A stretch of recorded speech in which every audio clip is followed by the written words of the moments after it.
Hey there everybody, Decaff here from ysflightheadquarters.com and ysupload.com, and today we are talking about curves, and we're going to talk all about what curves are, why we use them, and how to use them effectively. So a curve is really a type of object in Blender. We have meshes which have, our planes, cubes, circles, things like that. But then we also have a curve, and there's several types of curves in here, but really, I like to use the Bezier curve and Bezier circle whenever I'm using curves. And it comes up with this nice little shape. And if we go into edit mode on this guy, we see that there's a whole bunch of points that are sort of governing the shape of this guy. So there's 3 points on either line here that you can sort of see. And the midpoint defines the location of the end of the curve. All right, nice and simple there. And then these guys, the other 2 sides, determine the orientation. And we can pull them nice and close in to make the trailing edge of this curve sort of happen closer in. Or if we bring it farther out, it'll scale it accordingly. So this can be a really powerful tool for you.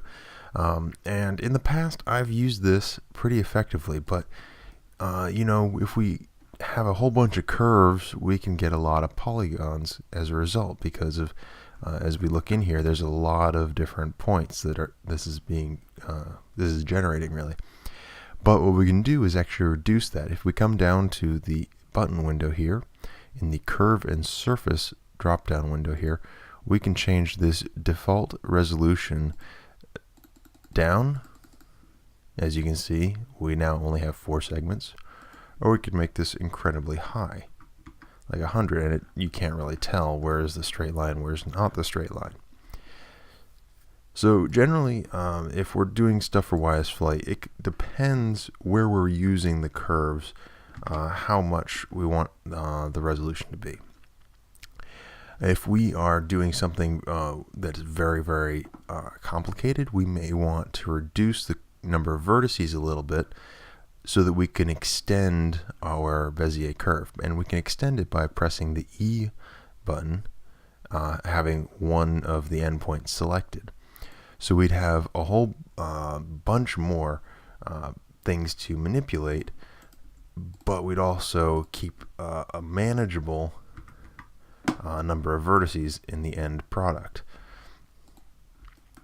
So there's a trade-off there that you can make, and once you have everything set up the way you want it to look, we have to now convert the type of object from a curve to a mesh. And that way we can export it as an SRF and use it in the rest of our model, or create our decal from the shape that we have here.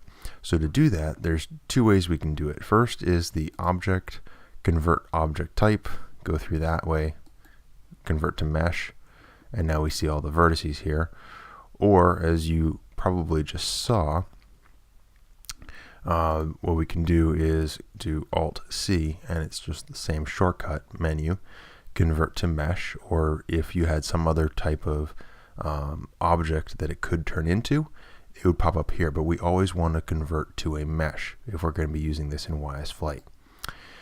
And once it's in here, now we can go ahead and start making faces in between different vertices, and we can make our decals and other features from this.